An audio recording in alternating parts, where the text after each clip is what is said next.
Well, good morning, everybody. It's really great to see you this morning. This is our official Navigating the System 2.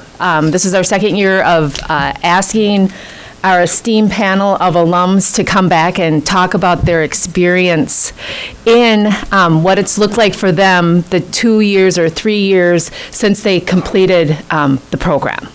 So my name is Jane Hurley-Johncox, and I am the MSW Student Association Faculty Advisor, and I do that in collaboration with Lisa Dulson, who is our MSW Program Manager. And part of the reason behind this particular presentation is so many students have so many questions about what it looks like once you finish the program. And then also, how in the world do I get my LICSW when every job that you need to do the work to get your LICSW requires an LICSW? And what we're trying to do is dispel some of those myths, because it just really is not true. And I have invited alum that are in all different stages of this process.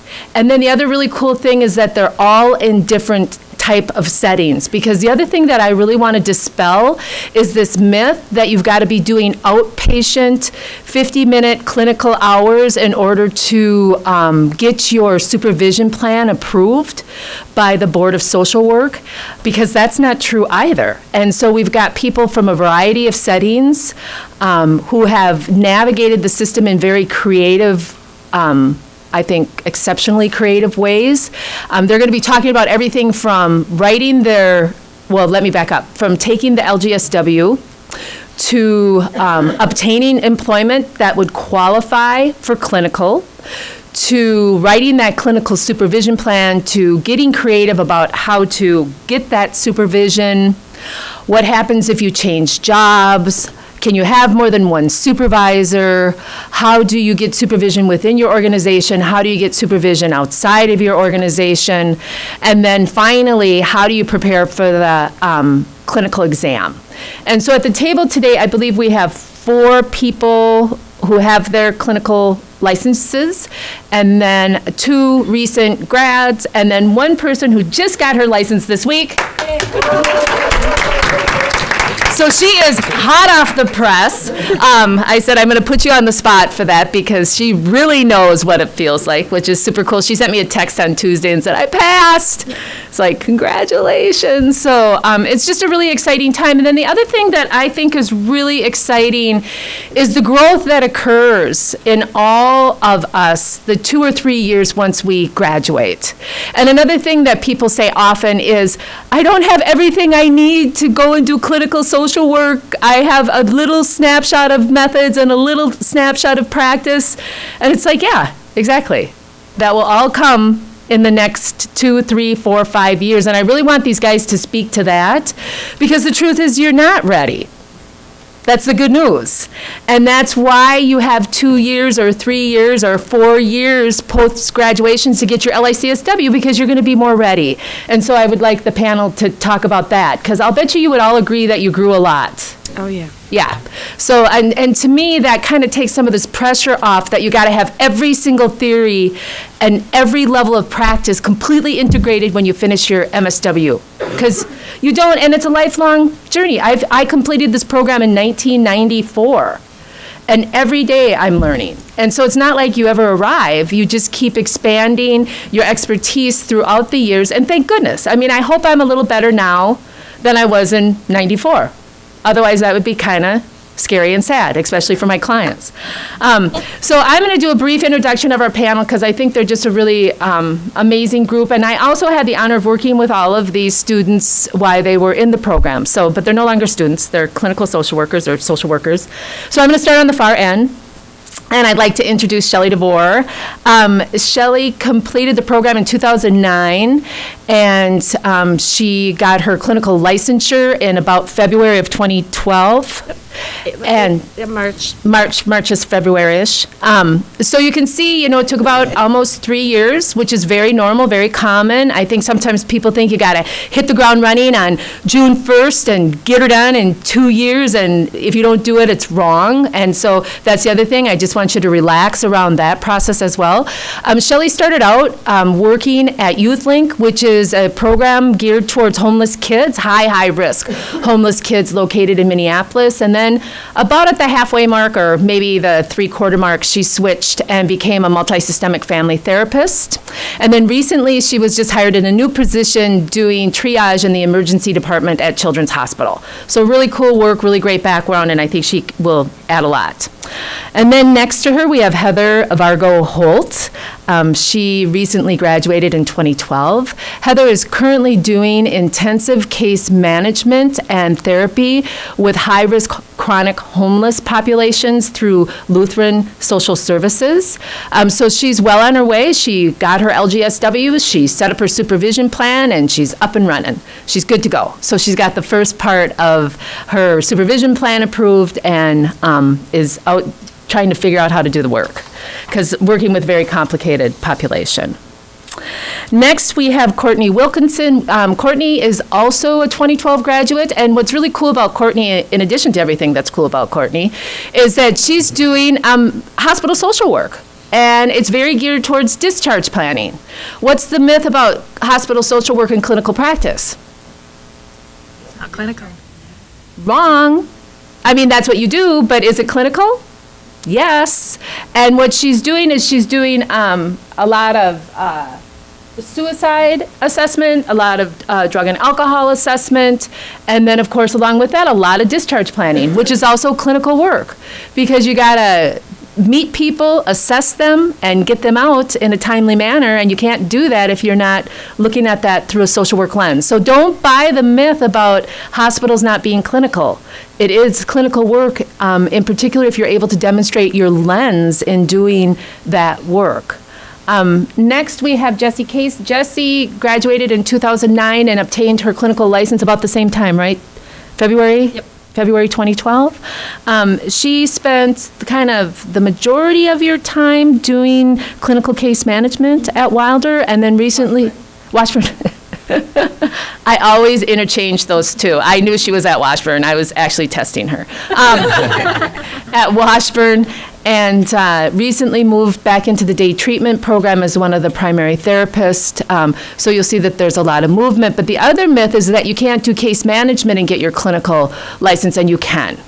And that's important to keep in mind too, because many LGSWs do case management to obtain their clinical license, and you are doing clinical work. So that's the other thing to keep in mind, because you can see that there's a lot of, like I said, myths generated out there about the type of work that qualifies.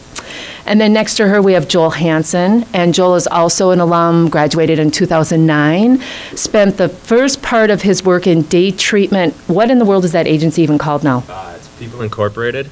People Incorporated. Family Networks, and then Children's Home Society. You can see why I can't track all this. Yeah. Now it's People Incorporated. Now it's People Incorporated, and Joel was a therapist in their day treatment program, and then also has recently moved to Washburn.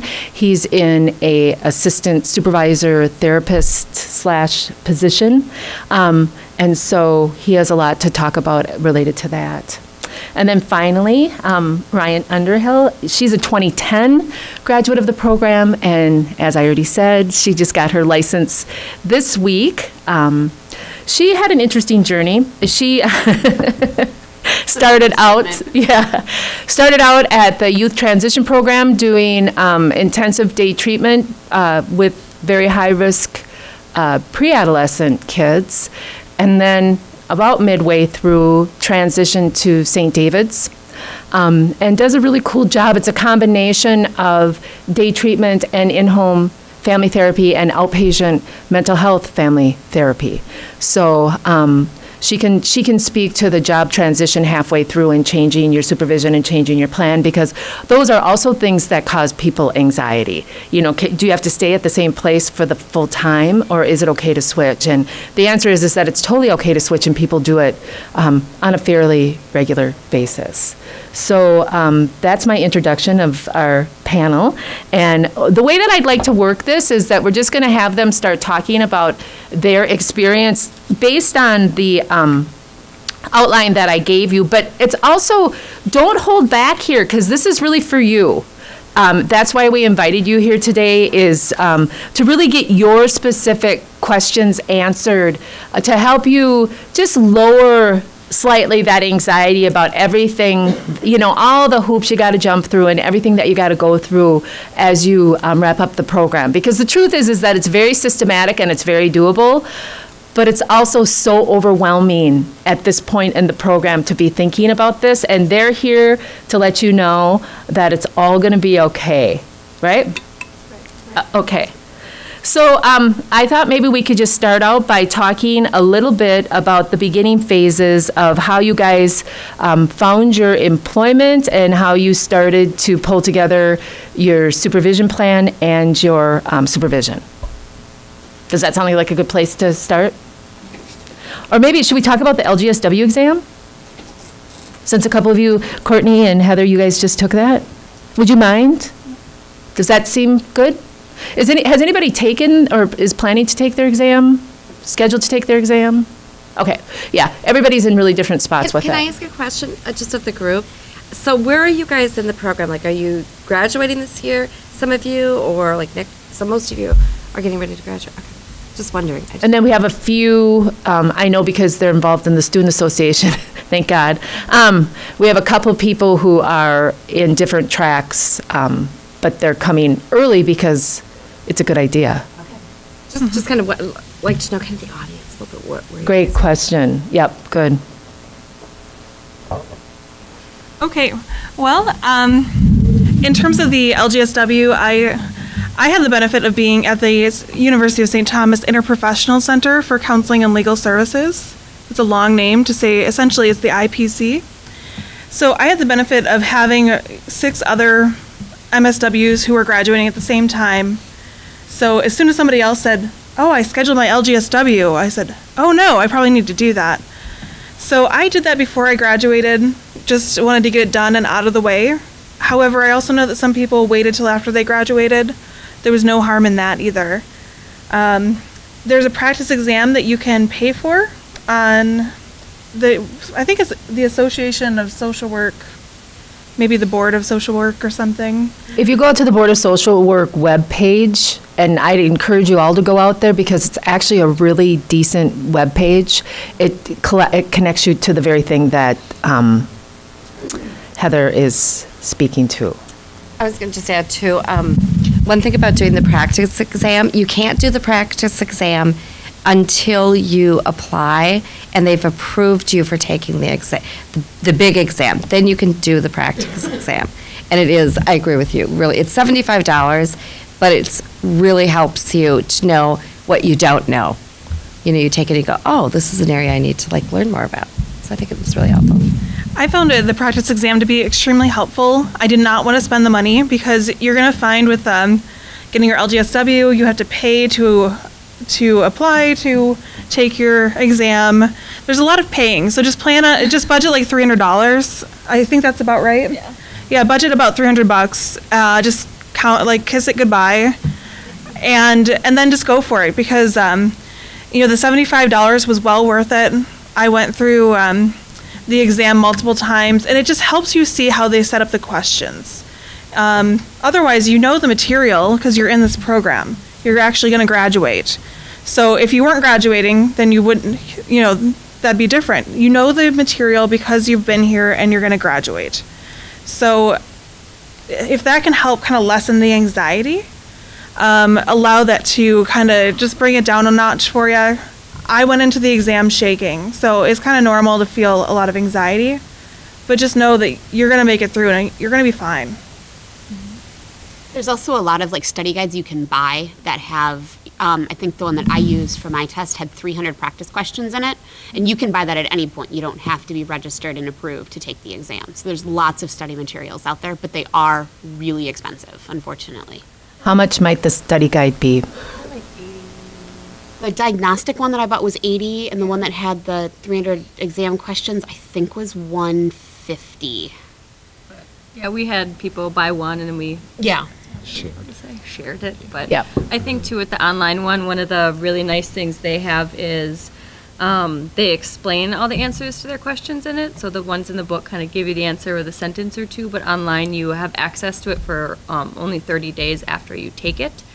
And so I kind of timed mine for 30 days before my test, so then I had that much time to review it beforehand, because they give you a pretty good description of why they picked this answer. So not just this is the answer, but this is what they were looking for when they did the question. And I think that reading those helped me study a lot, because it kind of explained, oh, this is what they were looking for that, while my brain went to this area. So, And at least, you know, when we were preparing for it in 2009, they had at St. Kate's Library, they had just a binder of paper copy practice exams that you could use in the library for like an hour at a time or whatever. Yep, and those resources are still there. Yeah, I just kind of went through that, just familiarizing yourself with the language and what kind of an exam question would look like was really helpful.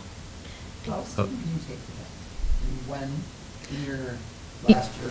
You can take it 6 months before you graduate. So you guys who are graduating, you can start to prepare. But I always am really careful about that, because it's very much a learning style thing. You know, and if your learning style is that you'd rather get through the program first and then take your exam, that's totally okay. And other people have a learning style where they really want to get her done, kind of like what Heather was saying, and that's totally okay.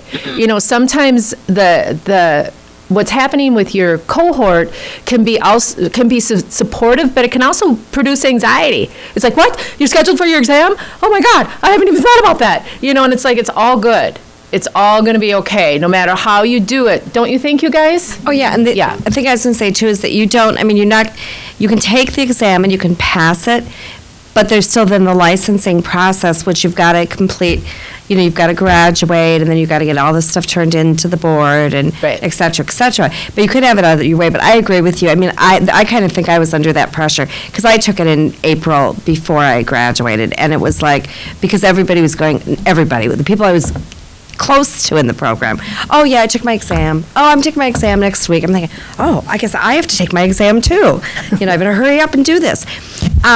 The other thing is when you're studying, like for me, I started studying before I ever had like looked at any of the practice questions and stuff. And then all of a sudden, after about a week of doing that, I thought, you know what? I don't even know what I don't know. So I need to, and I think it is really helpful whether you do the online or you use the resources in the library or you buy practice exams to do that, because it helps you to know what you don't know. And also, I think it's really important both with the LICSW and with the LGSW. A lot of it is about the wording of the exam. So actually taking the online one is really helpful, because you see, you know, how they're looking for things. You have to really read, is it saying, if this happened, what would you do first? Or what would you do next? And those are real, because there's a couple answers there that, oh, I would probably do this. But, okay, if it's first, what does that mean? You're still assessing, you're validating. So I would always look then for once I figured that out, look for, when I'm taking the exam, look for the answers that are about assessing or validating or normalizing, if it's a first thing. If it's the next, then you can move on. So it's kind of really knowing how they word and what they're looking for. I think it's really helpful. And it's not how you might practice. It's what the Code of Ethics says. It's what that theory says. It has nothing to do with what you're going to actually do in your practice. This test happens in a vacuum.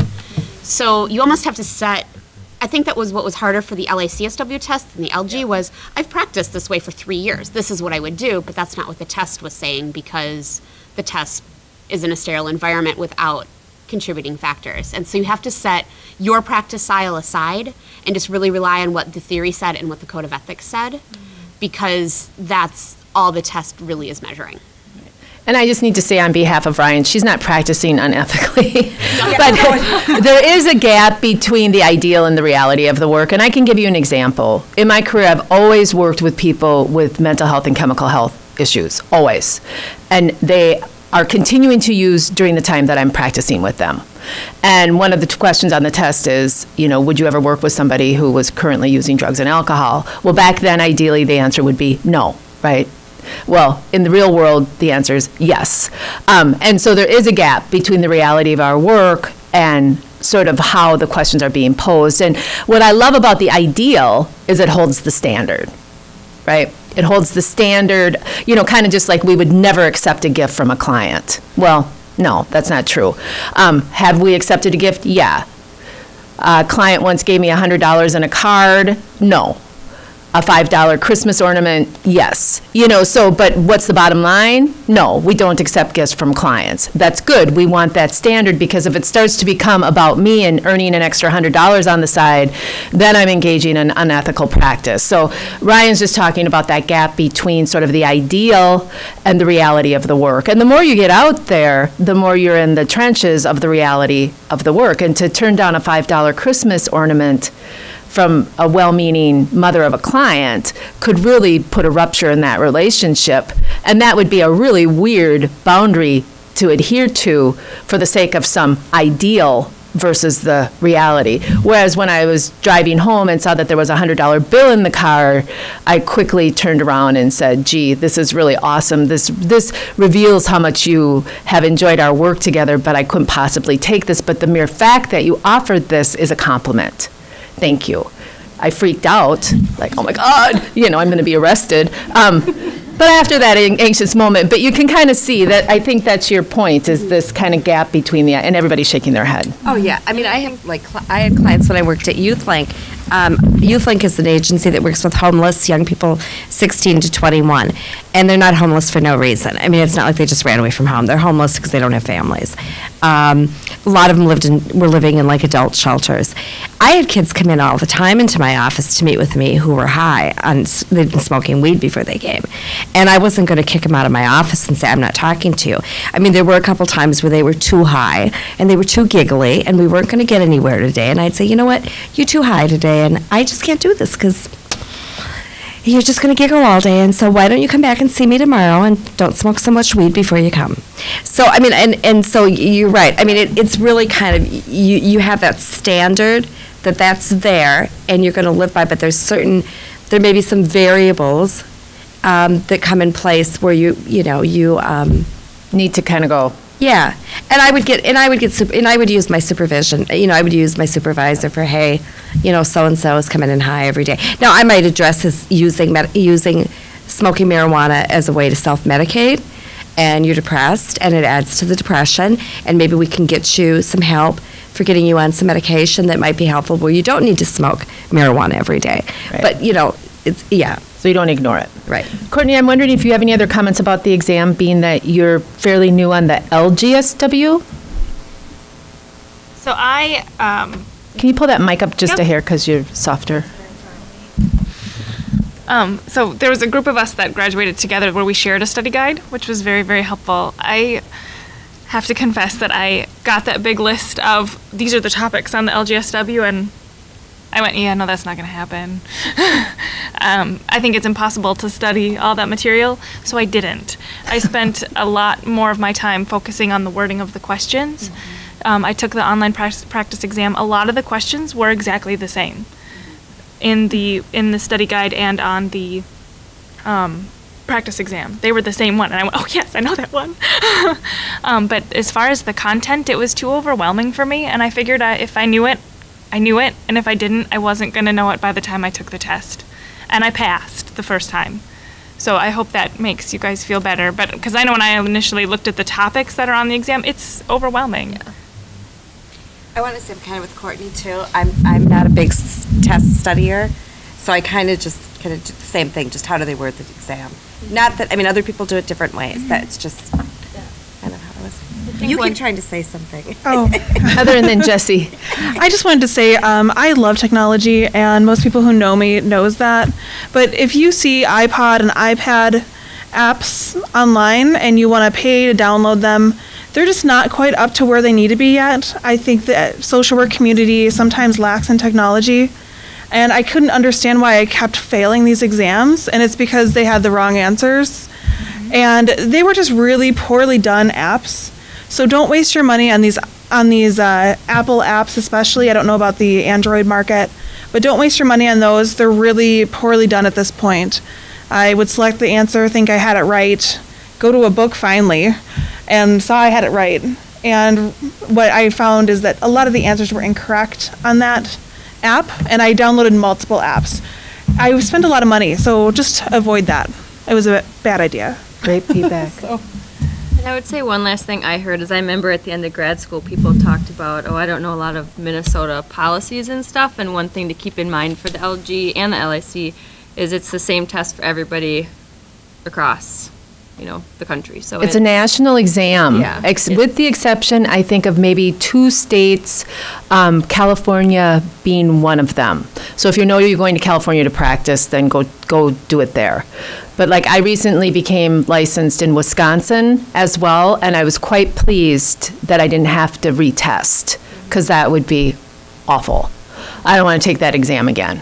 Yeah, so test questions aren't specific to Minnesota. No, It's they're the na- same it's a test national- in yep. New York or Alabama or whatever, so. So I've seen a study guide that comes out of the University of Southern California. So that would probably indicate that that one is specifically for people that are going to be licensed in California. And I didn't want to use that study guide. What study guide is it? Which study guide is it? Yeah. Specifically. Like, what's the name of it? I'm sorry, I don't know, because I just started kind of looking and seeing what was Yeah. out there, and I noticed that they had one, and that was the question I was going to ask, if it was specific for each state or what. I would say, I guess, I bought my study guides from the Board of Social Work, because they're the people that write the test. So I knew their language that they were using was most likely to be on the test, because they're the people who wrote it. So I would go with that. And the only difference, is the score you need. So like a textbook from another places, like Minnesota might have a different standard for passing is the only difference. But I went with the board just because they wrote the test, so I figured they were more likely to, like you said, have matching questions. And I bought the LEAP study guides, and those were good, and I didn't have any problems. LEAP, L-E-A-P. And kind of a note about apps, though, too. I found that same thing. I didn't download any of them, but there are a couple of really good flashcard apps that flashcards help you. I made a whole ton of them through a website called Quizlet, and then I downloaded them onto my iPad using a different, another free flashcard program, and that's how I did my flashcards. And all of it was free. The flashcard program I used, you could pay to upgrade to like the pro version, but I think I had 400 flashcards on my iPad, and I could still use the free version. Cool. So there's our techies, right there. We got Ryan and Heather, who know about these things more than others. Another question. If you fail the exam, how long of a gap is there before you? Great question. 3 months. And you pay to register, like somebody was saying, you pay many times. You pay to apply, you pay to register, and then the date that you're approved, you have 1 year to complete it. So you can take it from when you get your approval letter. You could sign up to take it in a week if you wanted, or you could wait 2 months. But then just keep in mind you have to wait 3 months between it. So if you don't pass it within a year, you pay again. And then once you pass, you pay for your license. Yep. So that's the final payment, is paying for the license. It's a lot of money. You're dishing out a lot of money to obtain and remain licensed. And then the higher level of licensure, the more expensive it is. I found it comforting to know, though, that you could retake it. It took a lot of, you had to pay for it again, which made it, it was motivating to try and pass it the first time. But it also took anxiety off knowing that you could retake it. It wasn't a one and done type thing. So I knew that, for me, the more I studied, I knew the more anxious I'd get and the more I'd second guess myself and the worse it would be. So that's why I went into it going, okay, I either know it or I don't, because I knew I could retake it, and I found comfort in that. And I think the Minnesota pass rate is like 94% for both the LG and the LICSW, and the national pass rate is like 84. So, Great. Good. Well, that sounds good to me. I can't argue that. I think of all the people I know, I mean, all the people that have been in the program, all the people I know who've taken either of the exams, I only know one person who didn't pass the LGSW the first time. Yep. You know, I mean, I'm not going to say they're easy. The exams are not easy, but you're going to pass it. You know, you'll be prepared. And I think the important takeaway from sort of this exam part of this discussion is that there is no right or wrong on how you prepare, what you do. It's very much learning style. We're going to move into the dialectic, right? The both and, the, no absolutes. And I think when you're feeling anxious, it's real easy to get into sort of like what Courtney was saying, like everybody else around me is studying. Now I'm doing this the wrong way because it's not my style to study. I'm just going to go for it. And then other people who are really studying a lot, it's like, dang, Courtney's not studying. I'm doing it wrong. And it's just like, those are the things that you just got to sort of challenge yourself on, is that it's really a learning style thing. I mean, Ryan talked about flashcards and, so you just sort of got to go with what you know about yourself. I mean, some of us are very planful and want months and weeks to organize. Other of us are very pressure-based. And if we're not under a certain amount of anxiety, we can't perform. And that's all good. There is no right or wrongness. It's just really tuning into what your needs are, don't you think? Because other people's styles can really trigger our anxiety. And that's the thing, just sort of go, oh, great, that's what you're going to do. I'm going to stick with what I know about myself. I want about 4 days, and then I'm going to jump into this. Or I need about 6 weeks to really prepare my flashcards so that I'm organized. And that it's all good. Everybody has a different style. I think I studied 4 hours for my LG, and then I studied a lot more for my LICSW, and the margin that I passed by was equal. So nobody cares what your score is in the end. It just matters that you passed the test. Nobody ever asked me what my score was, and I passed by a point. And I'm like, will you process this bad boy before they change the standard? Because I don't want to take this exam. And you get your results right away. Yeah. So it's like, oh. No, they make you take a survey first. Yeah, you take a survey. Then you get your results. Yeah, that's a bad part. Really tiny writing. So like if it doesn't pop up with a great big green pass, don't worry. It's in tiny, tiny writing, kind of on the bottom of the screen. It's a little torturous. And the test process, like, it's kind of scary. Like, they do the hand scan. Yeah. You can't come and go. Like, you have to raise your hand if you have to go to the bathroom. You have to be escorted out. Like, it's not friendly. They're watching you through a glass window. Yeah. You can't bring anything with you. Yeah. It fluorescent lights. I mean, it's not a friendly test environment. Yeah, it's good to kind of ease your anxiety. I mean, I had coworkers who drove there and figured it out so that they didn't have the anxiety of driving and looked at the test center. I think they let you do that. Yep. There was one woman that I worked with in her preparation that she had to spend more time preparing for those environmental factors than taking the exam. Because she just happens to be a person who runs a lot of testing anxiety. So she had to go there, she had to observe, she had to see where you put your backpacks. She needed to know about this, she had to know this, she had to know that. And she did all that in advance to taking the exam. Otherwise, she would be so distracted by those things that it would be really bad when she got there. And she passed the exam, which is awesome. I knew content-wise she would do great. But what I was truly concerned about was all the other anxiety that could impede. You know how your brain shuts down when you're anxious? That's not good when you're walking into an exam. You want your brain open. You want to be able to recall some facts. So I think that's maybe like the most important part of it. Just attend to yourself. I mean, like everyone's talked about. I think one of the most helpful pieces of advice someone said was, don't be afraid to use that flag option that's on the test. I know I sat down, started reading them. I'm like, I don't know this. My mind's going blank. I flagged like the first 15 questions. Then I got one that I knew.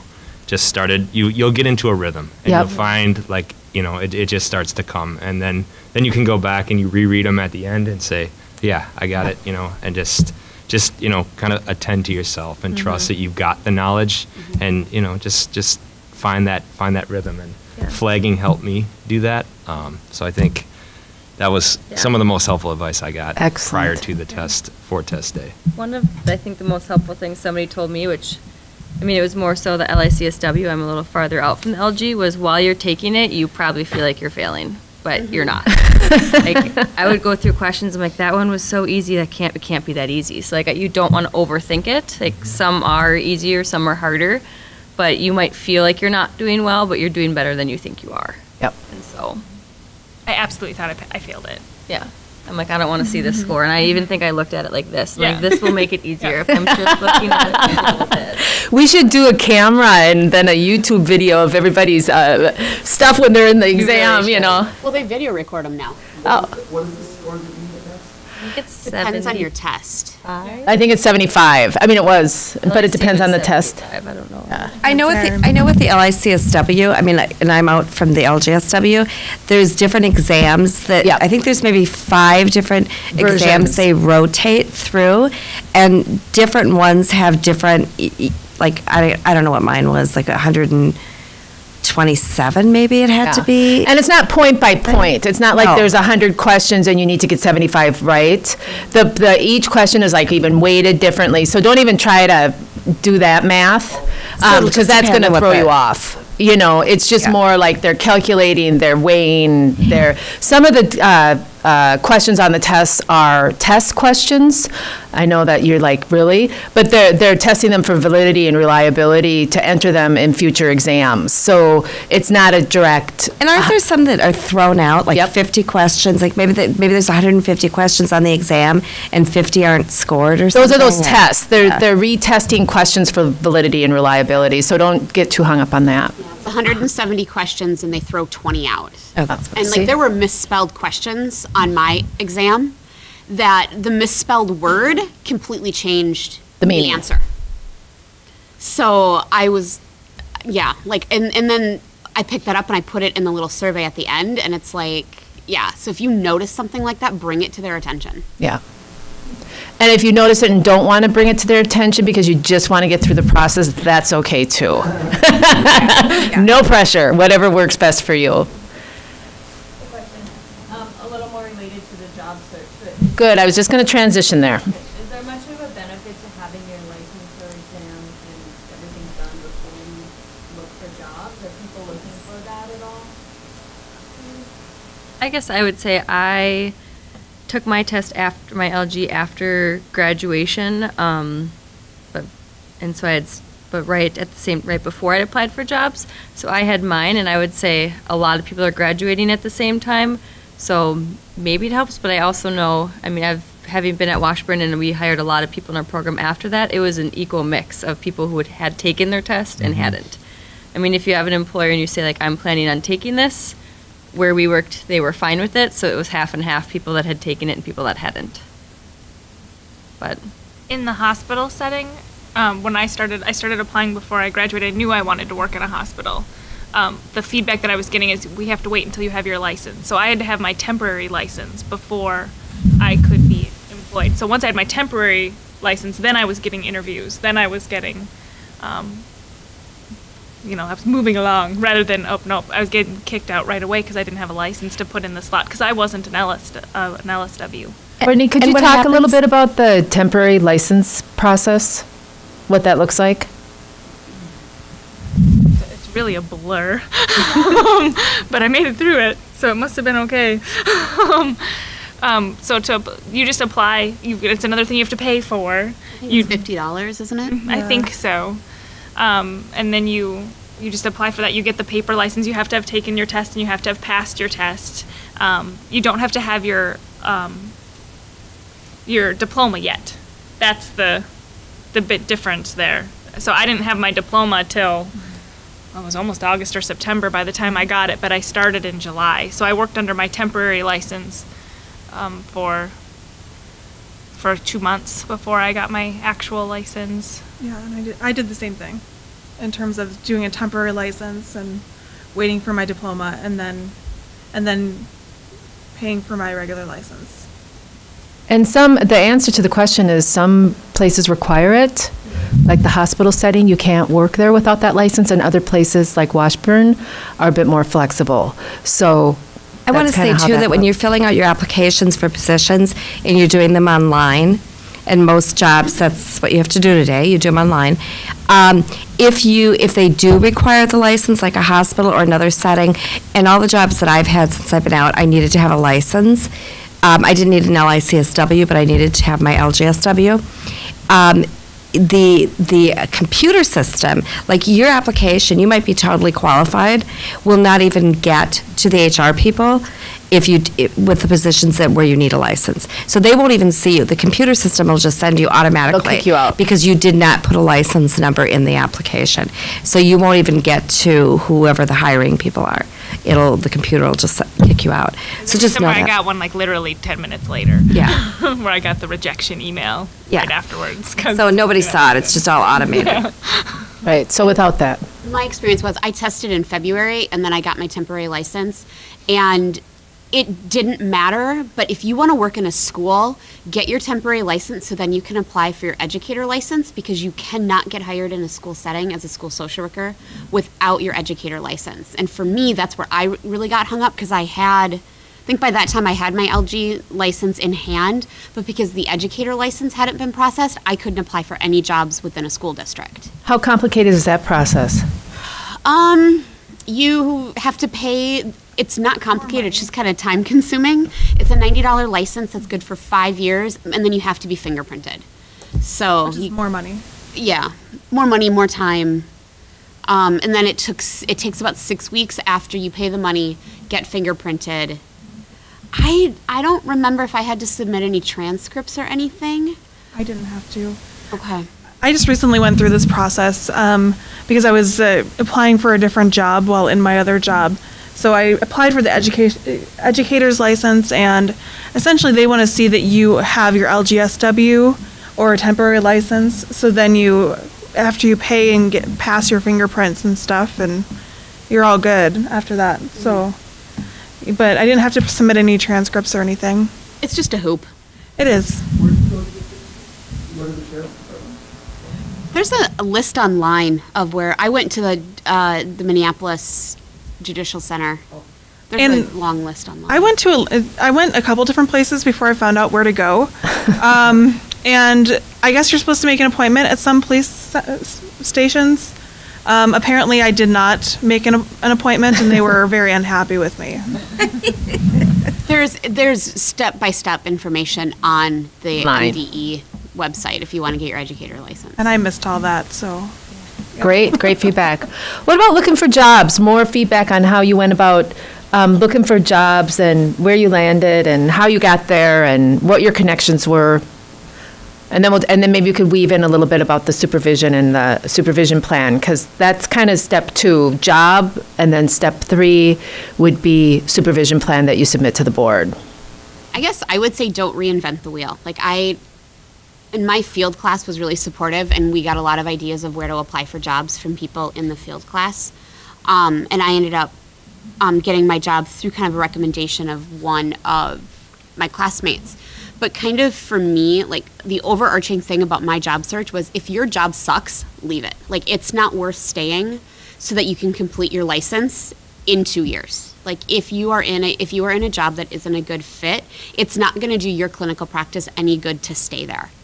And so just use your resources, use your friends, use your classmates, I think I signed up for every possible job board that there is so that I would be emailed information. And then I just showed up, and I think I interviewed, between my first job search and second job search, I think I probably had 30 interviews. And some of them were the educator license hang-ups. So I don't want to say you have to interview 30 times to get a job, but some of them were the educator license issues. But, and then with the supervision plan for me, I had coworkers who had just come into that and who had done it. And they emailed me theirs, and I changed what I needed to change to make it fit what I was practicing. My supervisor really helped in my first job, because I was the only one, I was the only social worker that they had hired recently. And so my supervisor helped me write mine.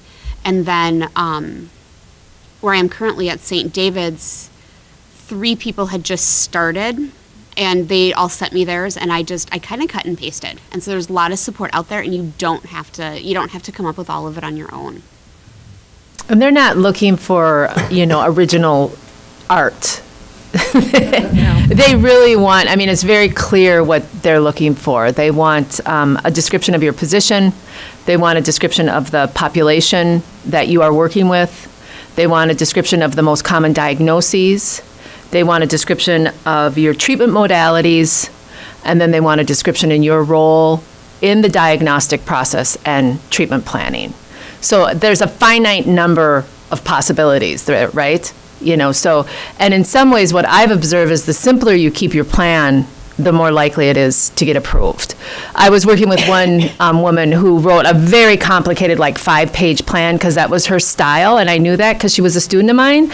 And when I looked at it, I'm like, dang, this is feeling like a lot, but then I didn't, I want to empower her, and it's really, it's okay, that delicate balance between empowering her to make a choice. And it's one of the few that was turned down initially, and then she had to, once you're turned down, that doesn't mean you're done. You have to update it. You have to do an addendum. And so now I sort of gotten a little more controlling about that with people writing their supervision plans, because it's just clear, concise. Don't go on and on and on and on and on. Just answer the questions and be clear, and then the board is going to most likely approve your plan. I would agree with that. My supervision plan was a page long, covering those areas. And I support what Ryan said too. It was really what was given to me by the other therapists that worked at YouthLink. Said, hey, here's and the supervisor, the clinical supervisor, here's the supervision plan we used for Shannon. I looked it over, okay, I changed a few things, submitted it, it was accepted. The other thing that I agree with Ryan is my jobs, and maybe it doesn't happen for everybody, but really my positions were through networking, through just people I knew.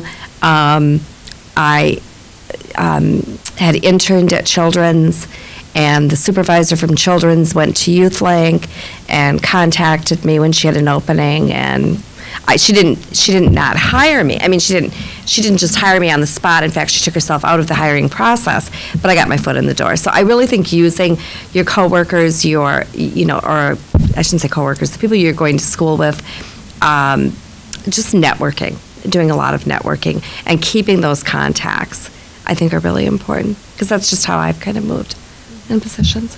And my first supervision plan was turned down because I didn't ask for help. And when they said, what is your role in the diagnostic process? I said, I don't diagnose or assess. Well, I was in a day treatment program. I assess daily the kids. And so got it submitted, and then that it wasn't the end of the world. They accepted the addendum and just... Right. I kept all my hours. I was approved for clinical practice. So it was not... It was a little anxiety-provoking when I called my supervisor and went, oh my God, they rejected it. What do I do? But once we got the addendum submitted to the board, there was no other issues. And I think that's an important thing to remember, because oftentimes people think that assessment and diagnosis is strictly, what the LICSW signs off on that multi-axis diagnosis when they're submitting for whatever. But diagnosing and assessing and treatment planning is occurring every time you interact with a client. Well, even if you're a case manager, we talked about that at the very beginning, thinking that being a case manager is not clinical. Well, if you write your supervision plan correctly, it's going to be passed through as being clinical, because you're assessing, when you're doing case managing, even Right. in housing, you're assessing the people that you're working with, you're doing assessments. I'm not saying you're lying or being unethical about it, but it is a clinical position.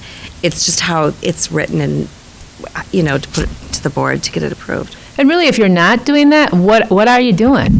Right. If you're working with somebody out in the community who's a high-risk kid or a high-risk adult, and you're not assessing their level of functioning, I would beg the question, what is it that you are doing? I think sometimes we don't look at it that way, because everything is sort of compartmentalized, like this is the diagnostic process, and this is the case management process, and this is the treatment planning process. But I would encourage you every time you meet with somebody to assess their level of functioning, where they're at, their orientation to time, place, space. Are they worse? Are they better? Are they depressed? Are they anxious? Regardless of your role, even if it's a 2-minute visit like Courtney has with people in the hospital, she's still doing those assessments. And that's what we're talking about in terms of the scope of practice with an LGSW. That's what the board is looking for. And so in Ryan's case, where she said, I'm not doing that, they're kind of like, interesting. But once you got a better definition of that, then it's like, well, of course that's what I'm doing. I'm in day treatment. I have these little kiddos that are coming in every day, and I have to assess their level of functioning and where they're at. And you dealt with pretty significant mental health issues in that particular day treatment program. So even at times the kids would be psychotic. You got to be able to assess to determine, are they having a psychotic break. That takes some skills. I mean, it's not like any job can just do that, and that's what we got to really emphasize, is that you do have the skill set to do that assessment, and that's what the board's looking for. I'd say for jobs too, I looked where my internships were. So my clinical internship was actually at Washburn in the day treatment program, and then they told me about a job opening up in the Homefront program. So I interviewed for that, and then the first people they asked were my internship supervisors about it. So that's how I kind of got placed. So looking at where your foundation or clinical internship, if you really liked them or if you really liked the organization, knowing there might be positions within there. So that's how I got set up with that. And I know Washburn had supervision plans pretty well laid out for people of this is kind of the job description of what you have. So that was helpful to kind of bounce off feedback of people within the building. But I'd say that was helpful to look at internships too. Could you talk a little bit about what your work role was in the Homefront program? Yeah, so Washburn's case management program is in-home, so we worked with the child, their family, the school, as well as other service providers. So we would meet sometimes in the home, most consistently at their school, go to psychiatry appointments with them, but to meet the clinical standards, we also were responsible for the diagnosing and assessment. So through Washburn's program, we completed the diagnostic assessment forms, and so that was helped with the clinical piece. So that included the 5-axis diagnoses, but then kind of psychosocial assessments along with that. And then you were in charge of the treatment planning and the updating assessments, suicide assessments. So you really got in-home was a good experience. You got a really good look at, and Joel did the same position, so he can add more, but a look at what their life was like at home, and what was their like at school and all their different settings. So you kind of followed them and recommended, this service might be really helpful, or let me help support you through you're struggling in school, getting through the special education process. So as much with the kids, it's also with the parents and the families as well. Yeah, I think, in two ways when I was thinking about case management, because I did this for over a year with Jesse as well on the same team, is it's kind of two different scenarios where a case manager would come in that makes it clinical. Is it's either a family who we're the access point into services, and so you're doing that initial evaluation of what does this child and this family need in order to kind of maintain their functioning, become stable, whatever it might be, or a referral from a clinician or an existing agency that's saying something's missing, we need help assessing what it is. So I think in those ways, case management is very clinical because you're doing that. You're doing it on the daily, where you're having to figure out, what is it that's going to, if we think about systems, what component is missing or what is needed to kind of stabilize this family system. So yeah, that's a good hopefully way that of putting it. kind of helps. That's just, it's kind of, thinking about a position and how we think about it clinically is just kind of stepping back and say, okay, what is it that I'm doing on the day-to-day? I think really helps. And I guess, just to add to the employment thing with your first job, like kind of everyone said, like you'll find as soon as you get out, and maybe you're finding this already, like it's a pretty small community of mental health providers in the state, and you'll start to really, you'll run into people at conferences, you'll run into people, if you're, just personally working with kids, like I know social workers in this school or, someone at this agency, and use those supports, that network of people, because it is, I think it's kind of cool, the social work community being, you know, not just Minnesota nice, but like we tend to be supportive and really helpful with each other. So I think, yeah, use your students, use your current supervisor, people you may be working with, like within your agency as kind of access points, because I know that's how I've kind of found all my jobs. Is someone in grad school is like, hey, I heard about this position. I know you enjoy working with kids. Like, you should check it out. So I interviewed. Jessie kind of brought me to Washburn. She said, there's this position opening up. I know you were looking. So I applied. So I think, you know, just you know, use those social contacts that you have can be really helpful with that process. So. Well, and it's, We have a question here and then maybe a comment. Is the LGSW transferable to state? How does that work? If you're like working in both Wisconsin and Minnesota, You have to get licensed in both states. you have to license. Yep. But you don't have to take the exam. But you do have to, Wisconsin has a list of about 12 things that you have to submit to get licensed once you're licensed here. Yeah.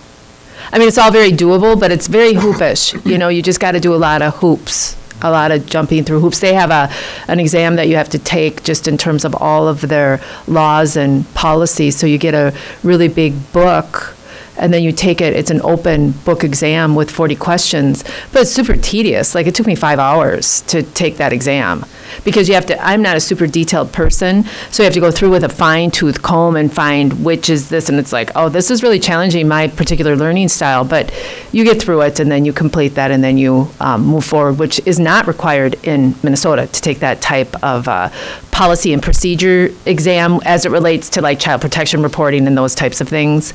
It's super detailed. Because you have to go through the statutes and Yeah, the statutes, yeah. But it's doable. I mean, it's not fun. I didn't love it. Can I do it? Yeah, for sure.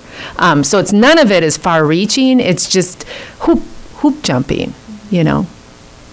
I was just going to add to that, keeping in mind when you're applying for jobs for LG is that, like we were talking about, you might not get the outpatient job. It might not seem like your dream job right away, but think about the things that you're going to gain from it. I think I kind of had the belief too that case management wasn't clinical, and I got so much from that experience that I couldn't have gotten from another position.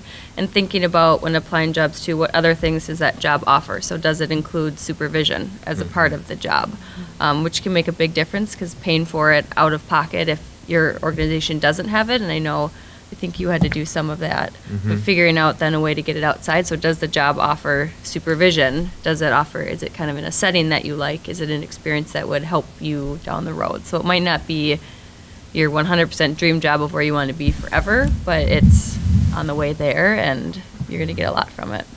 And I got a lot of opportunities where I am now to do DAs and to do a bunch of stuff that I wouldn't have been able to do unless I was an LICSW, because was that Rule 47 that changed? And I had a supervisor who said, great, here you go. Here's a caseload. You can have these opportunities. And then with her support, I'd write the DA. We'd edit it. I'd sign off on it. So I was able to, even though the position that I took wasn't the exact job that I wanted, I got to do a lot more than I would have because I had a supervisor who recognized the importance of, even though I wasn't an LICSW, with Rule 47, I could now take on all of these additional responsibilities.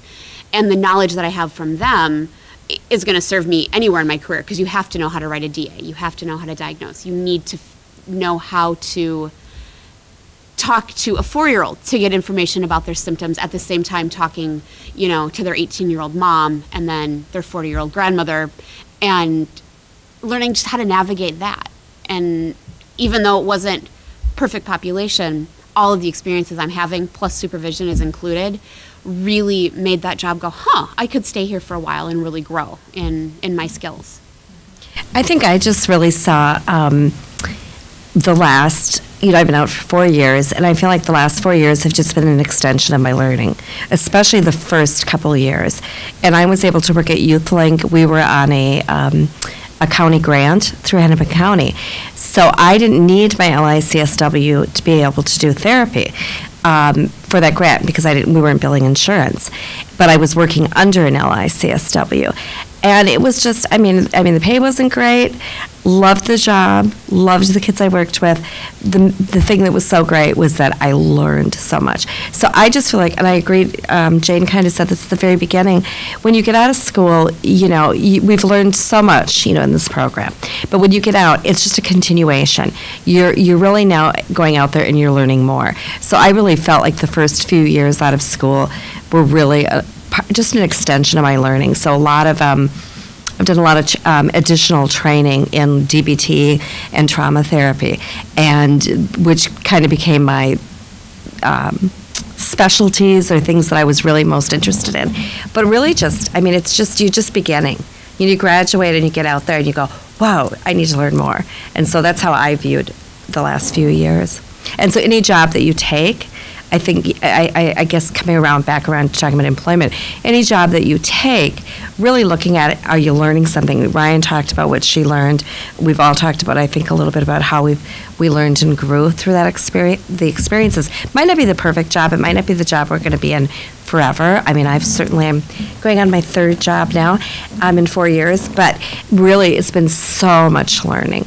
And don't be afraid of that. Heather and Courtney, being that you're a bit newer in the job search, what was your experience finding, how did you make your connections? With my experience, I submitted resumes. I probably submitted hundreds of resumes, actually, because, I got really anxious at early May and late April. I'm like, oh my goodness, I should have a job already. And I think that was something I run high anxiety anyways, so I felt as if I should have had a job lined up the moment I graduated. And I think part of it, I was ready for a job. I was ready to get a paycheck again. So, but what I did find was, kind of be prepared for multiple offers and be prepared to turn things down. And I know that more than one of my colleagues who did receive multiple offers and had to turn things down. And you really base it on, are they going to pay for supervision? Am I going to get supervision in the organization? I know it kind of sounds a little lame sometimes, but it's how's their 401k and IRA stuff? And so you really have to compare the benefits. Yeah. So I ended up taking a lower paying job, however, with better benefits. And I do want to say, I went in on day 2, I do in-home therapy and case management, and I had brand new clients. Nobody had been serving these clients. And day 2, I went out to a client's house, and the client was, experiencing psychosis, and I started the commitment process on day 2. I had no clue what I was doing. So just have, Did you know the client was psychotic? Yes. And how is it that you knew that? Did you assess? I did. Yeah. I did assess. But don't be afraid to have in your mind a list of 5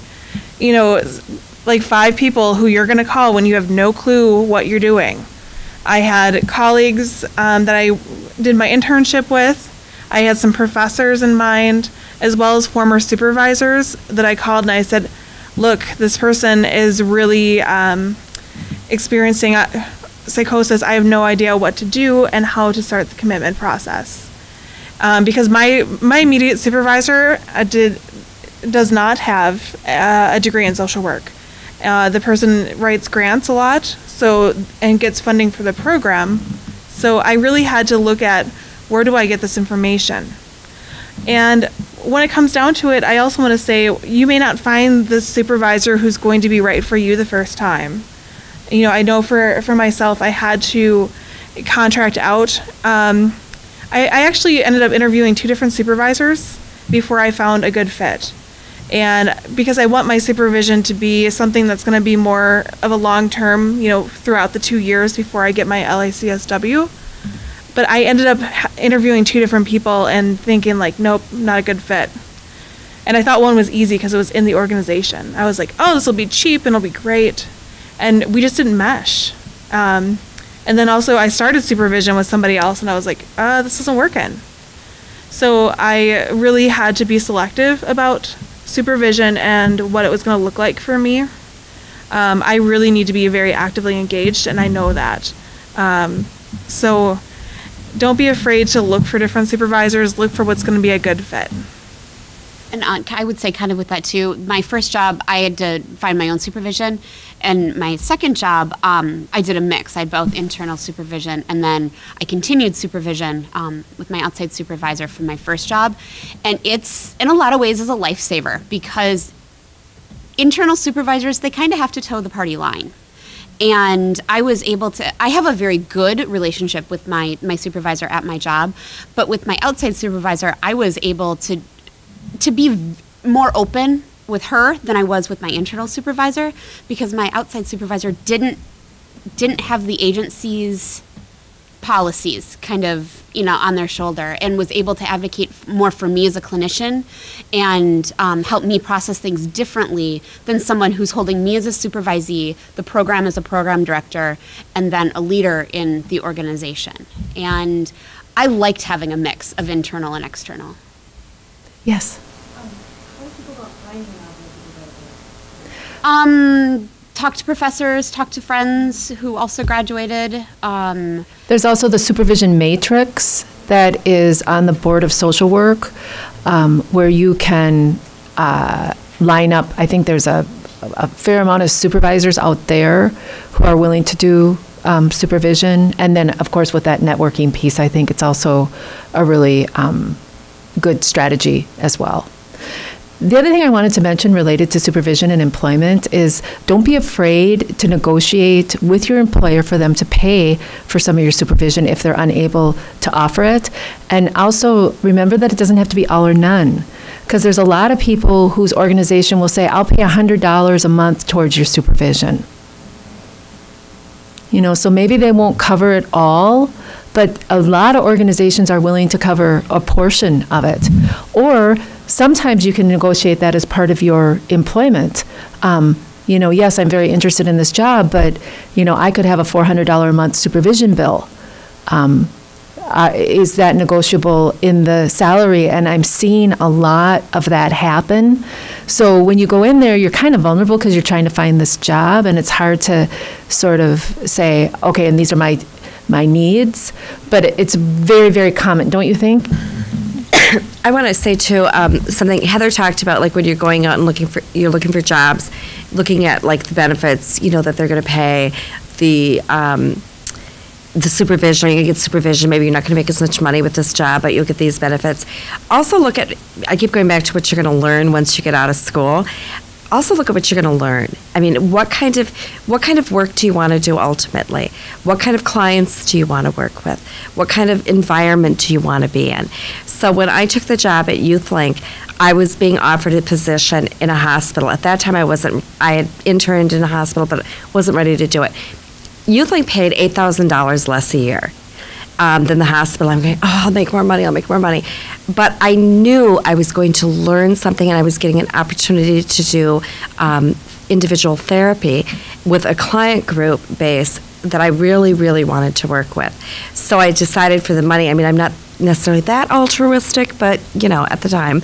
No, but just consider that, too. What are you going to learn from it? Is it something that you really want to learn in an environment, and can you forego, maybe the pay isn't as well, but you're going to get this benefit as a learning experience? So, just a little.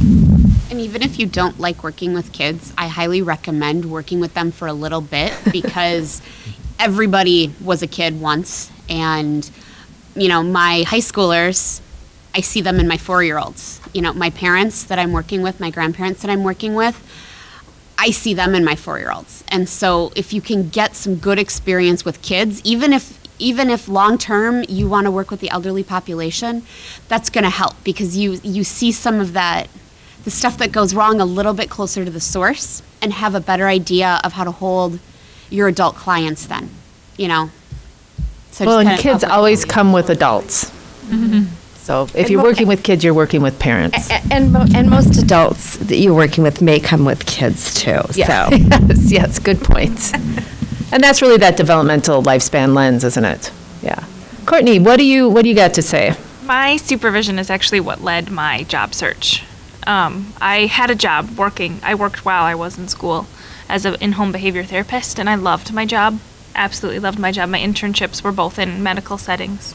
So I knew I wanted to be in a hospital, but I loved my job. So I didn't feel a whole lot of pressure to find a job right away, and I didn't want to start casual. I'd been told that in order to get a job in a hospital, you had to start casual, and I didn't want to do that. So I didn't. I needed to work full-time. So I had my job working as an in-home behavior therapist with every intention of staying there because there weren't any full-time medical setting jobs available right away when I graduated, and I didn't have the license to do it yet. So I had applied for a couple of jobs too early just because I kind of bought into that anxiety that everybody's applying for jobs I need to be, but I was getting the automatic rejection letters because I didn't have a license. So I went, okay, I like my job. I'm just going to relax and do this for a while and see what happens. But I didn't get supervision. I was the only social worker on staff. And they weren't going to pay for it. And it's expensive to try and get the 8 hours of supervision outside of your workday. So I started looking for part-time positions in the hospitals where I could get some of my supervision, which is what eventually led me to lead to the position or apply for the position that I have now. Instead of being offered a part-time position that I applied for, I was offered a full-time position. And I took it because I could get all of my supervision, because paying for that supervision it's expensive to pay for all 8 hours outside of the job. Question. What is the supervision requirement for? It's 8 hours a month. This is the way it works. If you're working full-time, you're working 2,080 hours a year, right? 2080. So you get credit for 2,000 a year because 80 is vacation, theoretically. You probably won't get 2 weeks, but that's the way that works. Then, so the soonest you can get your LICSW is once you've completed 4,000 hours, right? So that's 2 years at 2,000 a year equals 4,000. I'm a math whiz. That said, you have to, in order also to do that, you have to have 8 hours of supervision a month, which is what? What is it? 8 times 12. What is it? 96. In 2 years or 1 year? 1 year. Okay. 8 times 12. 96. Aren't you glad I don't teach research? You can see why I'm considered a clinician and not a researcher. So you need what? 192 hours of supervision along with 4,000 hours of practice. But is that different if you're not working full time? It's different in a lot of ways. So that's the idea. Okay, so if you do that, you hit the ground running June 1st, you've got a full-time job, you're doing 8 hours of supervision by June 1st, 2 years later, you've going to met the requirement. It's very, very hard to get those 8 hours in. I still only have 6. Yeah. So you have to get a minimum of 4 hours a month of supervision. So what does that mean in terms of how long it's going to take? What's your guess? If you're doing 2,000 hours and 2,000 a year, but only getting that 4 hours, how long? Yeah, 4 years, exactly. So it's going to take you 4 years to get that. So you're going to have 8,000 hours worth of direct practice, but you got to extend it because you don't have your supervision met. You can't go under 4 hours of supervision if you're full-time. So essentially, you must have 1 hour of supervision for every, what would that be, 40 hours of work. And then that would be prorated then if you were working less, which is Ryan's point. If you're part-time. Something add to that too, because this also is another caveat that confuses things. If you're working one place and you're getting maybe more supervision than you need, which would be rare, but this happened for me. But one of my other jobs that I'd worked previously, I was under on the supervision. I had my total hours equaled. The supervision I got was enough for the total hours. But because it was 2 different positions, and one of them, and I gained some of the supervision under a job where I got too many hours or more than what I needed, and the other one I got less, I was docked some of the hours. Right. I lost some of my hours. Even though I had more than enough for, say, like for 2,000 or 4,000 hours, I had more than enough supervision, but because one of the jobs that I worked, I did not get enough supervision for that, under that supervision plan, I was docked some of my hours from that job. And were not included. I had to work a longer. Yep. And get creative with how you do it, because I think other than the two of you have got your LG, you guys all only needed 3.5 hours a month, right? When you were doing your 4. LG. Yeah, let's not complicate things. Okay, so mine switched halfway through. So I ended up having my second year of practice. I had to have double the the supervision hours because the law changed. And so when I took August 1st, 2011, the law changed. It went from 4 hours a month, or it went from, 4 hours a month to 8 hours a month of supervision.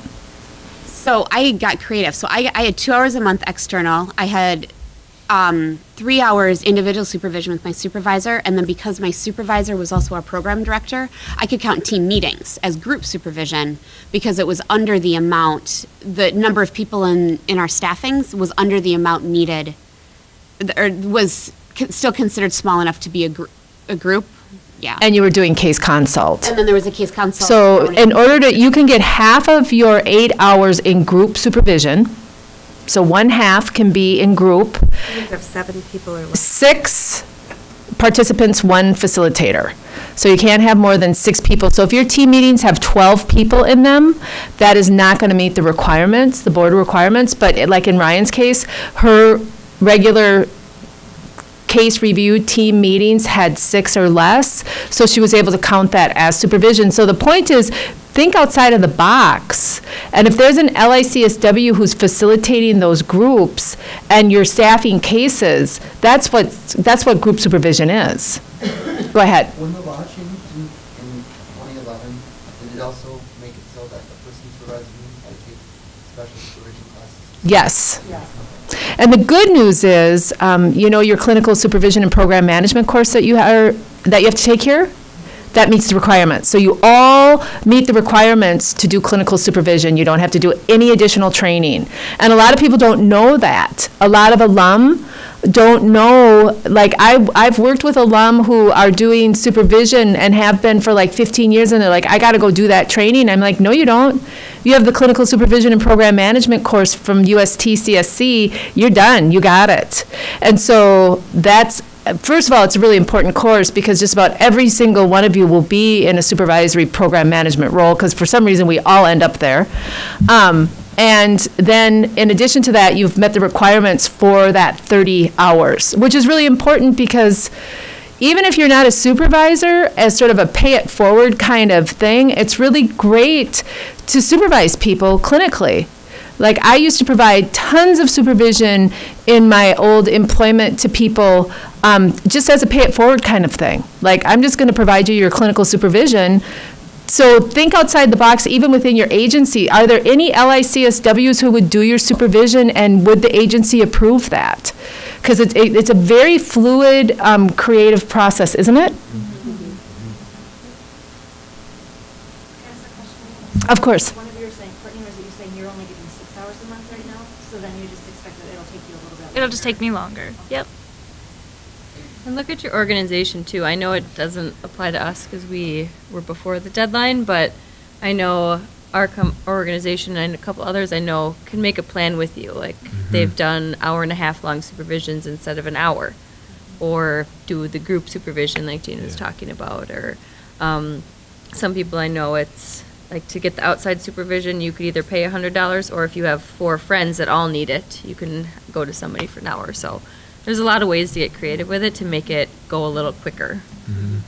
And manage the costs, instead of the all or none approach. Like you can get part of it in your organization, and that all becomes part of your supervision plan.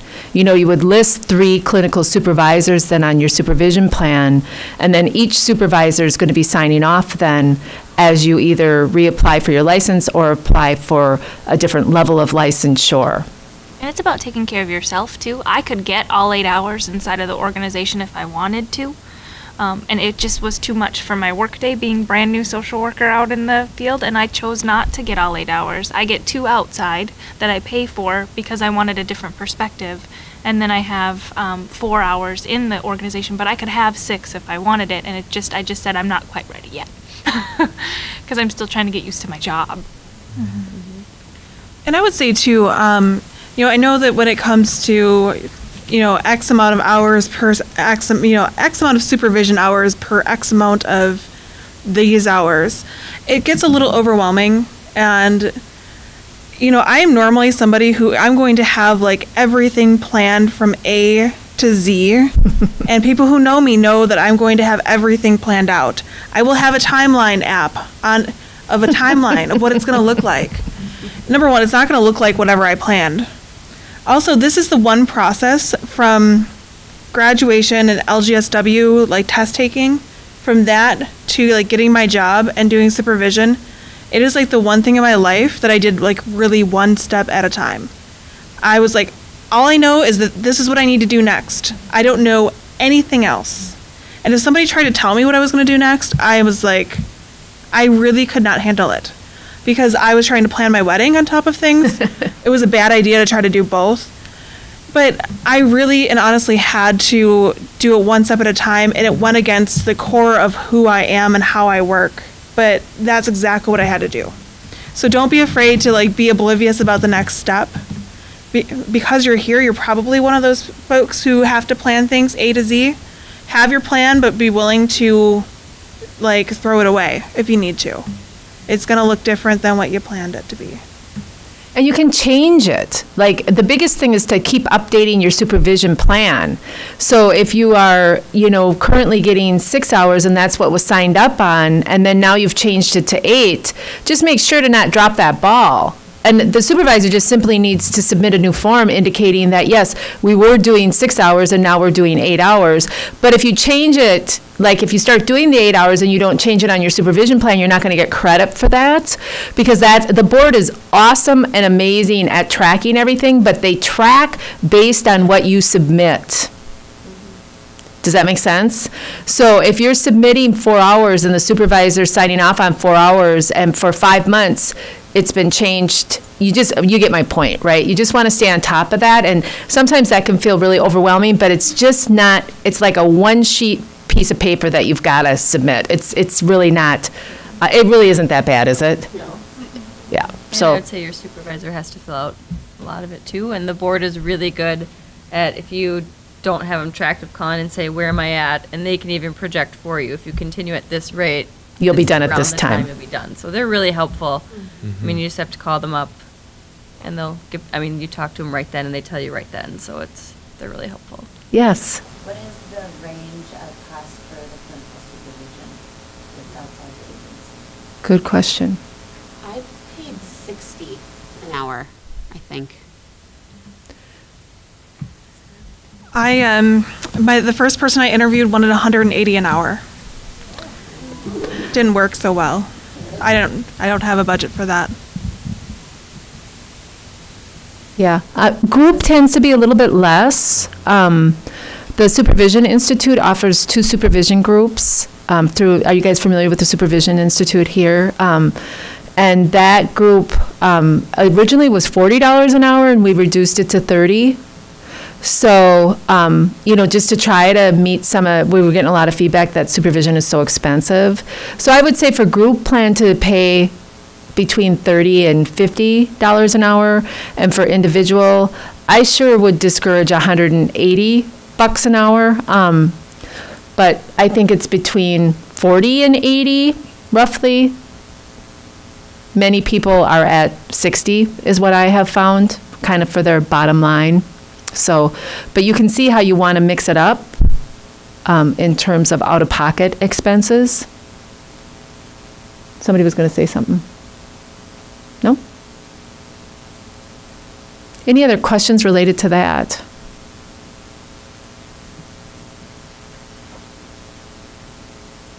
The only other thing I wanted to add is in terms of job search too. I had a really cool process with a student who graduated, and she was very, very interested in eating disorders, and she wrote her clinical paper on eating disorders and really wanted to work at the Emily program, and that was her passion. And so she got hired out there, and she came to me and she's like, they have an eating technician, I think it was an eating disorder technician job. And essentially what she was going to be doing is watching people eat. Okay, well, sounds good. She's like, do you think that I can get this to count for clinical supervision? And it's like, well, let's take a look at the job description and let's take a look at what you're actually going to be doing. And she took the job, and it got approved because really she's assessing and working. Actually, it's probably some of the most intense work that you'll ever do in your life. So it was a bit overwhelming at times. But the really cool part about it is her first part of her job was observing people eat. They were a residential program day-to-day with these people. And slowly over time, they saw how talented she was. And by the time she was wrapping up, she was doing 2 to 4 DBT groups with these women, doing individual work, doing, so the job that you enter with rarely is the job that you continue with. So, and I think somebody said, be creative in what you're looking for and follow your heart and passion of where you want to work, because that to me is the most, poignant example of that, because that's where her heart is. And she's a therapist now at the residential program for Emily program, and that's where her heart was. So she just, that was my intention. And you could see how you could get really hung up on, oh, I don't want to watch people eat, or people were talking about different things. It's that's not, but she knew in her heart that's where her passion is. And my bias is that people who come from this program are clinically really high caliber people, and your employers will notice this, and all of a sudden they're like, dang, she is really good, we're going to have her do this and this and this and this and this, and this applies to this group as well. But the reason I like this story is she entered at a job that was really, there was nothing really social work about that initially from her perspective, but she just decided to take that leap, and then voila, she really grew. And then the really cool part about the Emily program is they paid for everything, all of her supervision, all of her support, and then really have developed her as an employee, and now she's a therapist. And I think she graduated in 2009. You guys know who I'm talking about, don't you? Yeah. So it's just you got to kind of also put it out there as your intention about what you're going to create in your job and what that's going to look like, because it's not static, is it? It just keeps developing as you go through. So follow your heart, follow your passion. Like Courtney said, know what your bottom lines are. Like Heather said, be ready to turn down jobs if it's not a good fit. Feel out the supervision, because that is going to really make a big difference in your professional development. Like you said, it leads to a lot of opportunities. I know Joel and I, through case management, we got so much experience we didn't expect to, but with that, talking to our supervisors, I know one of you guys was mentioning that we got to take on some outpatient clients to increase our clinical experience doing that. So even though that was our main job, they let you they kind of ask you, what more do you feel like you want to learn? Because soon you'll be licensed, what do you want to get into? And so we were able to do that through supervision. And so you have a lot of opportunities, and take advantage of, I would say, that time. Mm-hmm. Well, and for me, I interviewed for job A and loved it. And was like, oh, great, I can't wait to hear about it. And it was only a part-time job, and the person I interviewed with thought I'd be a really good fit for another part-time job that she knew that was open, so passed my name on to that program director. And I interviewed for job B. Well, they put the hiring for job A and job B on hold due to some budget things, and then I was offered job C, which was a hybrid of 2 jobs that I hadn't even considered and hadn't been interviewed for, but they thought I would be a good fit. And so I had 2 interviews and then a third job that ended up being fantastic, but it wasn't anything in the plan of, well, I interviewed for this position and this position, I should be doing one of those too. I'm doing a completely different position, and I absolutely love it. So you gotta be open, and like it's been said, throw your plan out the window and just have your bottom lines, but be flexible. What else related to jobs? Anything that you'd recommend, or feedback or experiences that you think is important to share? I guess I just keep thinking, don't be afraid to advocate for yourself. I mean, it's kind of what people have talked about here, but I mean, you come out with, I think there's this kind of crazy feeling race to the end, and there's this push, and you're trying to find that first job and take the exam and things like that. But if you, as much as you can, just be patient with it, and don't feel like you kind of have to take what comes at you. You can advocate for yourself. You bring, just offer it out to your employer, and they're, I've found, have been pretty receptive to say yeah, we'll take that into account. I know that's how I got them, my first employer to pay for my outside supervision, was just say it's kind of a criteria for me. I need it as part of my first position. And they said, okay, let's figure out how to make it work. So, just don't be afraid to ask those questions about like what does supervision look like, what what those bottom line needs are. You can ask that in an interview, and people are pretty receptive, I think, as a whole. And the worst they're going to tell you is no. Right. Yeah. So. How about you all? Do you have any other questions related to work? Yeah, I guess just thinking about just like you all are talking about, did you ever have a fear that you just wouldn't get a job, that like nobody would buy you? But it sounds like that, being prepared to say no, it's kind of like, gosh, that would be a luxury. Yeah. I mean, my fear is like, is anybody even going to want to hire me? Will there used to be a job available? I mean, what was your experience of what the job looked like? I have to say, when Heather said that, I thought, wow, that would have been nice to have that opportunity. The only time I did was when I had the two and I had to go, okay, more money or what I really want to do. I sent out a lot of resumes. I mean, I'm not going to lie, and heard nothing. I mean, not a word. So because most places will not even send you anything if they're not going to interview you, you just don't hear from them, which is kind of like years ago. It used to be like they'd send you a rejection letter. A lot of places don't even send rejection letters. You just don't hear. So yeah, I had that fear, but I think knowing people and talking to people and just keeping kind of in your circle of the people you go to school with, who you interned with, if you like the internships, because really my jobs came out of that. So I think just keeping it, there's jobs out there. There's lots. I mean, I'm on the postings I get is for Indeed, and I also get the ones for the Minnesota nonprofits. So I'm on, I get Indeed jobs every day. There's usually 20 social work jobs every day, new positions every day. Different kinds. I mean, they're hospital jobs. They're just a variety of different types of things. But it's not like there aren't positions out there. But that's the other thing to be patient for. You will find a position, but you may have to be patient because there's stuff out there. And just because you accept a job doesn't mean you can't keep looking. Oh, absolutely. I'm always on Indeed. And I just had a friend who started at my workplace this past week, and she had been looking for a clinical social work job since May. So, it's different for different folks, and I just know that I was incredibly aggressive in my job search, which is not normal. I'm not I'm intense, but it was a kind of different intensity, and I really put it out every single place.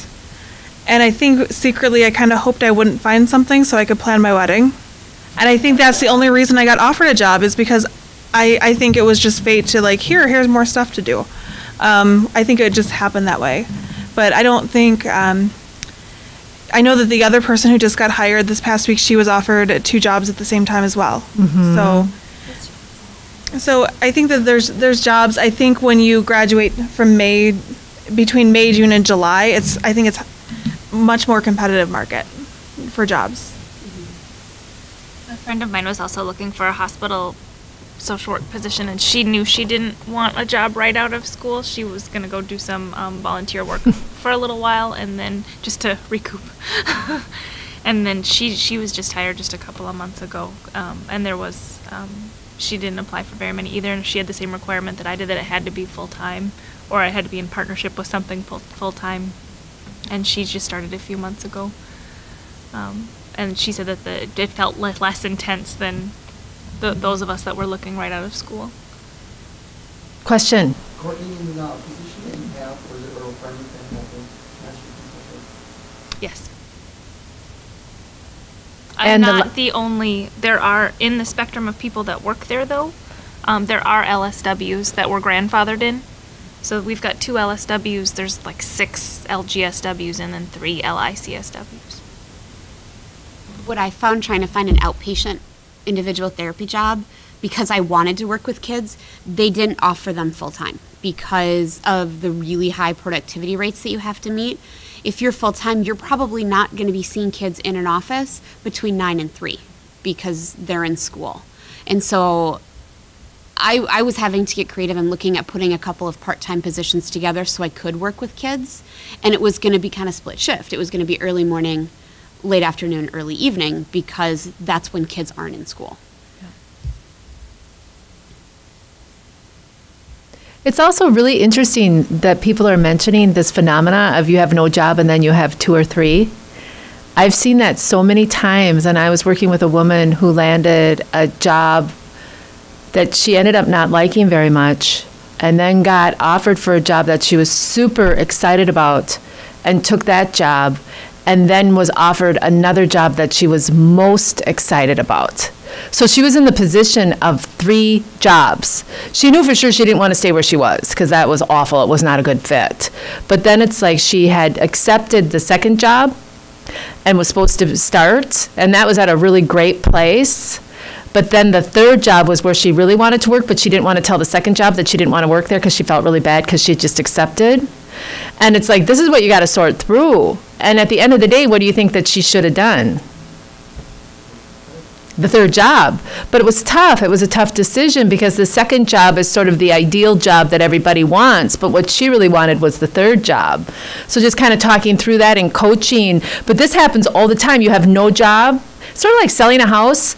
You know, your house is on the market for, 8 months and then you get 5 offers. It's like what a difference a day makes. And this is like a phenomena that really occurs. I see this, you all have talked about this and I'm just kind of chuckling because it really happens. She did take the third job and she's very happy with it.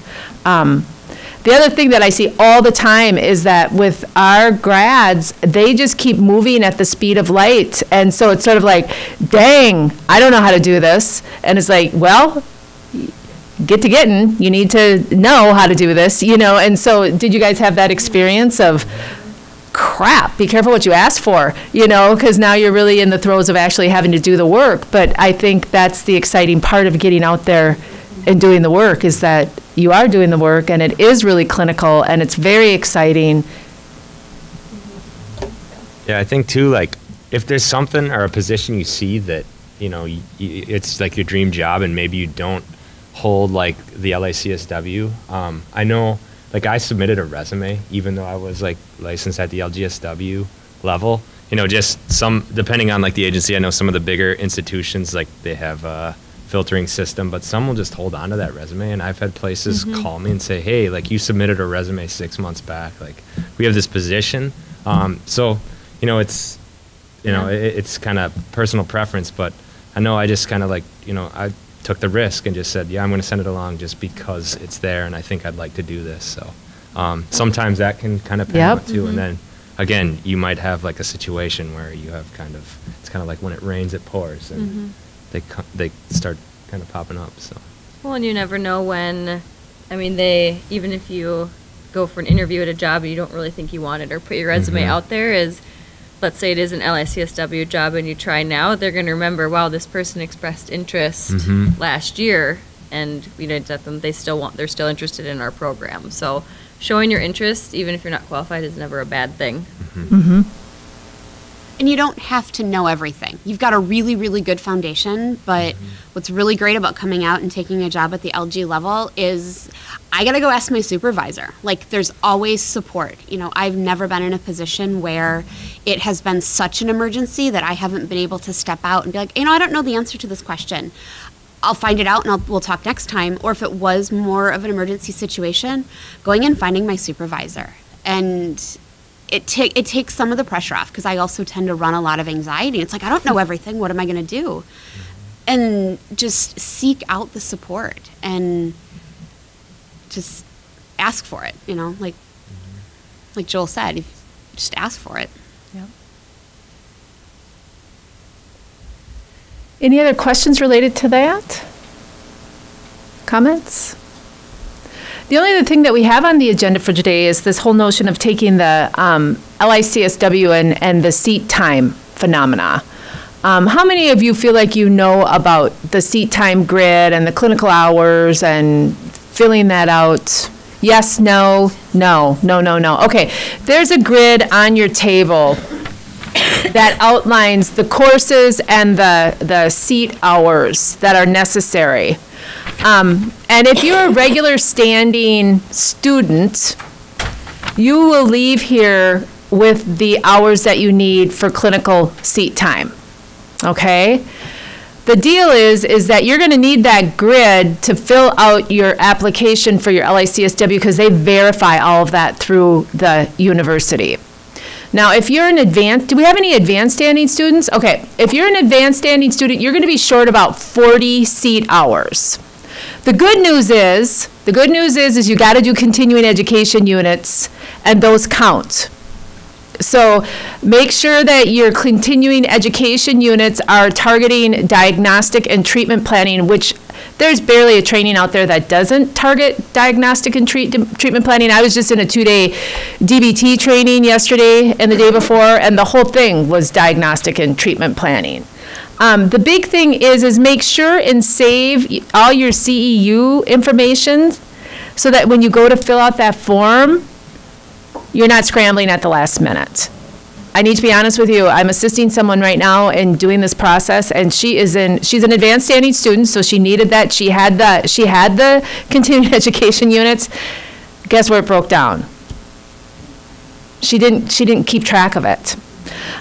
So just keep track of it, and stay on top of it, and you'll be exactly where you need to be. The people who are regular standing students, they have to do CEUs too. So you're in no way at a disadvantage as a regular standing, an advanced standing student. You just got to keep your records so that when you go to get that licensure, that you've got that documentation. Because all regular standing students have to do 40 hours of continuing education as well. You don't, when you get licensed, you got to keep doing CEUs. It's just as an advanced standing student, just keep really good track of that because you got to supply that documentation. Do you guys want to talk about that at all? What that process was like for you submitting that? Yeah, I would say of my friends and people I know, I was one of the first once the law changed. People had taken it before that had gotten their license sooner. And so I did have to use this grid, and it was really helpful to just be able to submit it, and I didn't have to think about it or add up my hours. I was lucky and took the right courses, so I didn't have to do additional CEUs, but I know of friends that have had to do it, and like you said, didn't keep the CEU sheet, really struggled, and ones that did, it was as simple as turning it in. So It's not a stress, like, I would say looking at this probably makes it look more stressful than it is. I mean, it's really just I just came back and had a staff here sign it that this was my coursework, sent it in, and it was done. So it's not as stressful as maybe looking at it, but. And this is only one of 4 other places you have to record the exact same information. I mean, you have to give them the same information several times in a row. Yep, over and over. Like there's like 5 forms that ask for the same exact information, and you just keep filling it out 5 times. And then you send it over here, and then Carol Kiekler right now is the person who signs off on that, and it goes right to the board. The benefit of this grid and our program is that we are a clinical program, and we've spent a lot of time working with the Board of Social Work with our seat time. And so you're at a huge advantage coming from our program because there's many who are not quite as organized. I know they're getting there, and I know I sound like a spokesperson for the program, and maybe I am, but this is the kind of stuff that can get really messy when you try to get your clinical licensure, and you're going to be good to go. You're great. You're not going to have any problem other than if you drop your ball on your bookkeeping. You just got to stay on top of your record keeping because it's really a drag if you have to repeat CEUs because you haven't kept track of them. And that's what happened with this particular woman is she actually is the woman who took the 3rd job. And they actually hired her. It was supposed to be an LICSW, but they hired her with her LGSW, which kind of speaks to what Joel says. So sometimes when people say it won't ever happen, it will happen. And they've held this position for like a year. So now she's at the point where she can go take her LICSW, and she has to go back to her employer and say, I dropped the ball on my CEUs. I got to get to, it hasn't been a real feel-good situation for her. They're hanging in there with her, but that's just the note, is that if you are an advanced standing student, you've got to track those hours in a way that's different than regular CEUs because it counts as part of your seat time. And it's not a huge deal, but just make sure and be super organized on your record keeping. Yes? On the form it says effective through 2013. Do you know if that's been changing at all? I think what we do is just review it and then do updates just to see if it's accurate. I think we've done 1 revision since 2011. So I think we're kind of like, okay, is this really still adequate and represent how we're doing our hours. And I think there were a couple of changes, and the only changes that were made is that we were adding more clinical time. We have not yet, have we taken any clinical time away? And of course, too, there's been some obscure electives people take and get kind of obligated. So that's really been the only changes. Yep. So. I just want to add one thing about record keeping. Keep track of your supervision hours, too, as you're working towards your LICSW. And don't just rely on the person who's giving you the supervision to keep track of them. I was, in one of my positions, I was getting supervision internally and externally. My external supervisor that I was paying for was marvelous at keeping track. But my internal supervisor lost my employee file. She had 2 files. She didn't know one of them. She just said one day when she had to fill out the forms to show that I had got my hours, she goes, I don't really know where your file is. And I'm going, really? She said, I have a file with your name on it, but there's nothing in it. I'm like, so, and I had not been really good. And I had to go back then into my planner and figure out, okay, we met these times for group, supervision, we met these times individually, and had to look at all these dates. I mean, even if it's just like a little quick spreadsheet, just keep track of it. And also, if you're going to go forward, if you're going to apply in another state, I was in the process of looking at getting my Wisconsin license, which I'm not now because I'm leaving the position I'm in. And realizing that I was going to have to provide all this kind of information, supervision hours, stuff from my internship, all this different stuff. Keep track of that stuff. Because it could be 5-6 years down the road, and then you may be applying to another state and need the information. So just a little folder, the stuff. It's real important. Yep. And I would say I was one of 3 people who at my agency, and we had one and then apply, and then 2 months later another, and then 2 months later I applied. Don't believe the board when they say if you've already submitted it, you don't need to submit it again. Just resubmit everything. Was kind of the lesson the 3 of us learned, and I was the last one that applied, and I resubmitted all my supervision verifications and all of the stuff that I had submitted to the board previously, and I had no hiccups. They didn't ask for any more additional information because I was able to learn from my 2 coworkers who followed the board's directions exactly and just submitted the new required information, but then they came back and asked for more information that had already been submitted. Yep. That you can never really give them too much information is kind of what I've found. Yep. And really part of the agreement with your supervisor is that you should be asking when you're contracting for supervision, whether it's inside your agency or outside the agency, is that both of you are tracking that supervision, because at the end of the day, if you get audited, both will get audited. And so you've got to keep those records. And it doesn't have to be any fancy deal, just date, number of hours, topic. It doesn't have to be rigorous record keeping, but you want to keep track of those hours, because you have to report how many hours you have completed at the end of the day when you go to apply for your exam. And I imagine, how many of you are feeling a little anxious with this discussion? I think this ups the anxiety, and I already shared that I'm not the most detailed person on the planet, so it doesn't have to be complex record-keeping systems.